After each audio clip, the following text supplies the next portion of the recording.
Next question है वित्तीय bill कहां पर पास हो सकता है? केवल लोकसभा में वित्तीय बिल को पास किया जा सकता है, केवल लोकसभा में। अस्थायी लोकसभा अध्यक्ष को क्या कहते हैं? प्रोटेम स्पीकर कहा जाता है। अस्थायी लोकसभा अध्यक्ष को प्रोटेम स्पीकर कहा जाता है और प्रोटेम स्पीकर की नियुक्ति भारत का राष्ट्रपति करता है। मंत्रिपरिषद किसके प्रति उत्तरदायी होता है? लोकसभा के प्रति उत्तरदायी होता है मंत्रिपरिषद।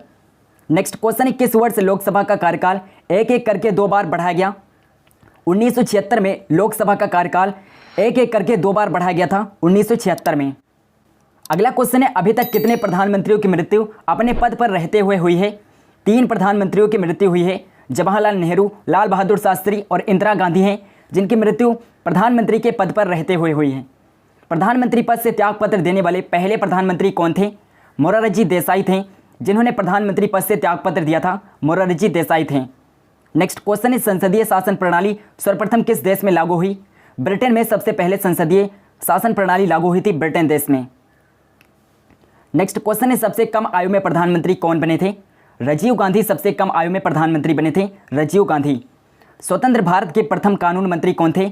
डॉक्टर भीमराव अंबेडकर स्वतंत्र भारत के प्रथम कानून मंत्री थे, डॉक्टर भीमराव अंबेडकर। स्वतंत्र भारत के प्रथम वित्त मंत्री कौन थे? डॉक्टर जॉन मथाई स्वतंत्र भारत के प्रथम वित्त मंत्री थे, डॉक्टर जॉन मथाई। अगला क्वेश्चन है भारतीय संविधान में किस पद का उल्लेख नहीं है? उप प्रधानमंत्री पद का उल्लेख नहीं किया गया है। भारतीय संविधान में उप प्रधानमंत्री पद का उल्लेख नहीं किया गया है। उप प्रधानमंत्री पद के लिए न्यूनतम आयु कितनी होती है? 25 वर्ष न्यूनतम आयु होती है उप प्रधानमंत्री के लिए, और प्रधानमंत्री के लिए भी 25 वर्ष न्यूनतम आयु होती है। नेक्स्ट क्वेश्चन है उप प्रधानमंत्री का कार्यकाल कितना होता है? 5 वर्ष होता है उप प्रधानमंत्री का कार्यकाल, 5 ईयर्स होता है। अगला क्वेश्चन है राज्यसभा में प्रथम विपक्ष के नेता कौन थे? कमलापति त्रिपाठी राज्यसभा में प्रथम विपक्ष के नेता थे, कमलापति त्रिपाठी। भारत के प्रथम लोकसभा अध्यक्ष कौन थे? जीबी मौलंकर भारत के प्रथम लोकसभा अध्यक्ष थे, जीबी मौलंकर। लोकसभा का जनक किसे माना जाता है? तो लोकसभा का जनक किसे कहा जाता है? जीबी मौलंकर को लोकसभा का जनक कहा जाता है। भारत सरकार को कानूनी मामलों में राय कौन देता है? भारत का महान्यायवादी भारत सरकार को कानूनी मामलों में राय देता है, भारत का महान्यायवादी। महान्यायवादी कब तक अपने पद पर रह सकता है?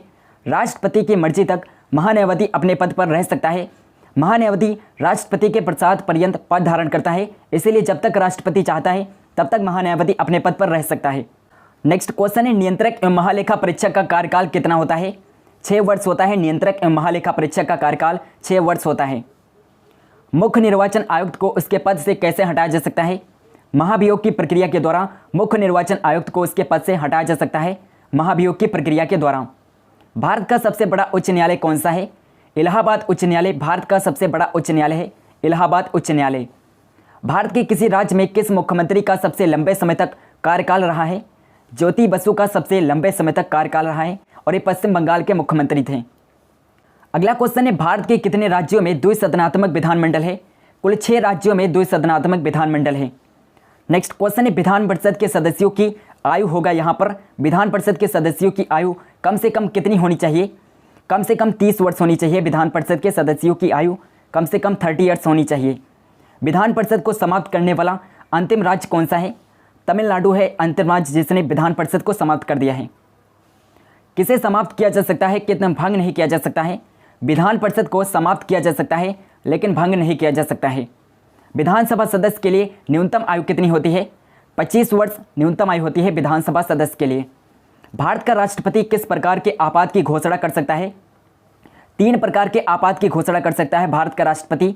राष्ट्रीय आपात, वित्तीय आपात और राजकीय आपात हैं जो भारत के राष्ट्रपति के द्वारा घोषित किए जाते हैं। राष्ट्रीय आपात, वित्तीय आपात और राजकीय आपातकाल। प्रथम बार किस राज्य में राष्ट्रपति शासन लागू हुआ था? पंजाब में पहली बार राष्ट्रपति शासन लगाया गया था, पंजाब राज्य में। तीसरी बार आपातकाल की घोषणा किस समय भारत के राष्ट्रपति कौन थे?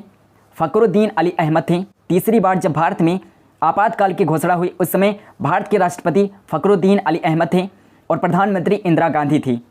किस संशोधन में राष्ट्रपति शासन की 6 माह की अवधि को बढ़ाकर 12 माह कर दिया गया?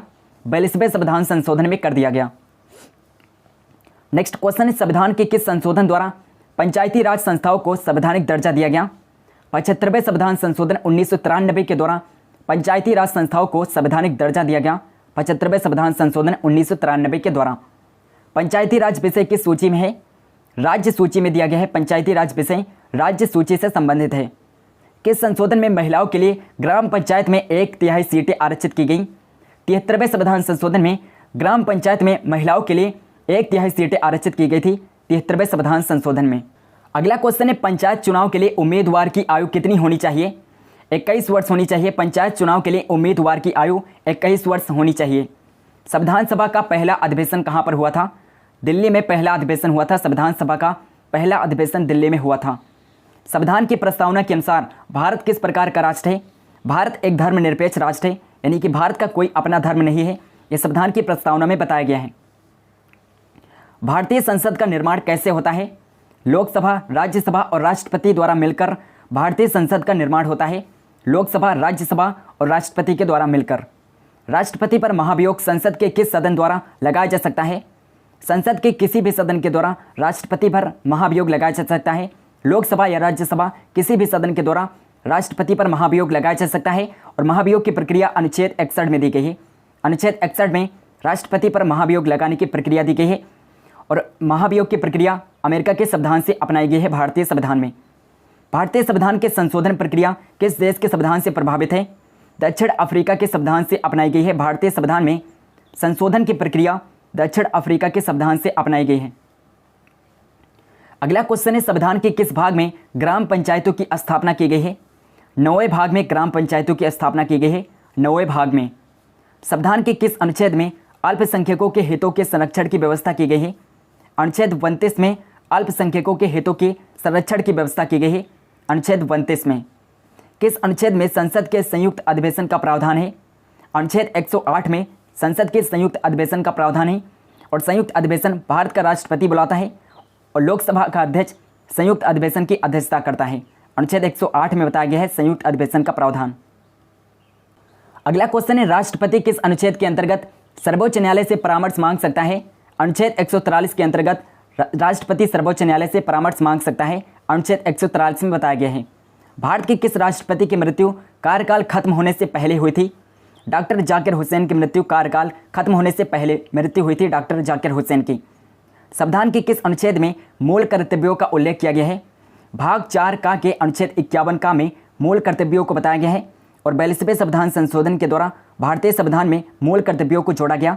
42वें संविधान संशोधन के द्वारा रूस के संविधान से मूल कर्तव्यों को भारतीय संविधान में अपनाया गया था। अगला क्वेश्चन है, राष्ट्रीय पिछड़ा आयोग का गठन किस अनुच्छेद के अंतर्गत किया जाता है? अनुच्छेद 340 के अंतर्गत राष्ट्रीय पिछड़ा आयोग का गठन किया जाता है। अनुच्छेद 340 के अंतर्गत। नेक्स्ट क्वेश्चन है, किस अनुसूची में असम, मेघालय, त्रिपुरा और मिजोरम राज्य के जनजातीय क्षेत्रों के प्रशासन के बारे में प्रावधान है? 6ठी अनुसूची में इसका प्रावधान किया गया है। असम, मेघालय, त्रिपुरा और मिजोरम राज्यों के जनजातीय क्षेत्रों के प्रशासन का उल्लेख 6ठी अनुसूची में किया गया है।